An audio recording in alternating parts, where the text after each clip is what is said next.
میں کالج سے نکلنے والی تھی کہ ایک لڑکا آیا اور کہنے لگا پلیز میری بہن بن جاؤ، میری کوئی بہن نہیں ہے۔ اس کے بے حد اصرار کرنے پر میں نے کہا ٹھیک ہے، آج سے آپ میرے بھائی ہو۔ وہ میری ہی کلاس میں پڑھتا تھا، ویسے تو وہ شریف لڑکا لگتا تھا، وہ میری بہت عزت کرتا اور میں بھی دل سے عزت کرتی تھی۔ 3 مہینے بہت اچھے گزرے، پھر کالج سے چھٹیاں ہو گئیں۔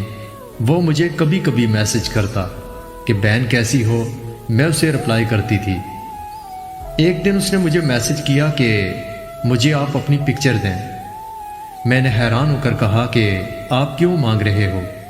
وہ کہنے لگا کہ بہت دن سے آپ کو نہیں دیکھا اور ویسے بھی آپ میری بہن ہو۔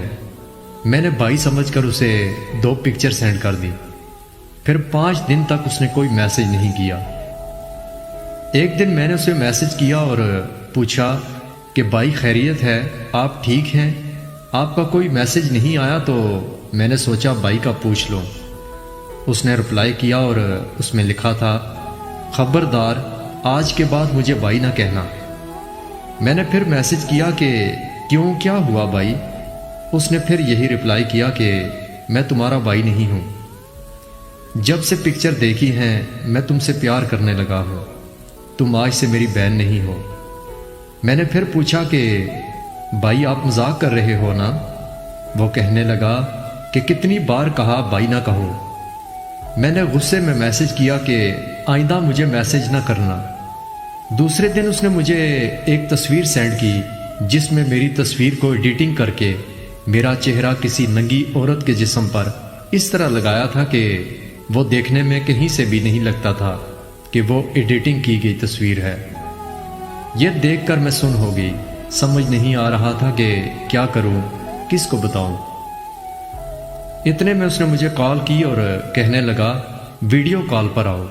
میں نے صاف انکار کیا اور وہ مجھے کہنے لگا کہ فیس بک کی فلاں آئی ڈی کو اوپن کرو۔ میں نے کال کاٹ کر آئی ڈی اوپن کی تو میری جیسے جان نکل گئی۔ وہاں ڈی پی میں موجود اس نے میری وہی ایڈیٹنگ کی گئی تصویر لگائی تھی۔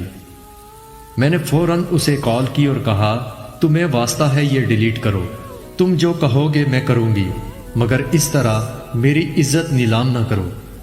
اس نے میری تصویر ڈیلیٹ کی اور ویڈیو کال کر دی۔ میں نے کال پک کی اور خاموش بیٹھی دیکھتی رہی۔ وہ کہنے لگا اپنا دوپٹہ ہٹاؤ۔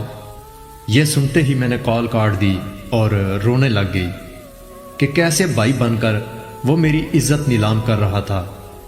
وہ مجھے میسج پر دھمکی دے رہا تھا کہ میں تمہارا وہ حال کروں گا کہ تم کسی کو منہ دکھانے کے قابل نہیں رہو گی۔ رات کو میں جانماز پر بیٹھی رو رو کر اللہ سے دعا کر رہی تھی کہ میری عزت کو بچا لے۔ یا اللہ میری اتنی چھوٹی غلطی کی اتنی بڑی سزا نہ دے۔ اچانک بڑے بھائی نے جو کمرے کے دروازے سے گزر رہے تھے میری آواز سن کر اندر آئے اور کہنے لگے کون ہے وہ؟ میں نے روتے ہوئے سب بتایا۔ بھائی نے تسلی دی اور کہا کہ میں ابھی اس کو سنبھال لیتا ہوں۔ یہ کہہ کر وہ گھر سے باہر چلے گئے۔ مجھے نہیں پتا اس معاملے کو بھائی نے کیسے سنبھالا تھا، مگر اس دن کے بعد مجھے اس کا کوئی میسج یا کال نہیں آئی۔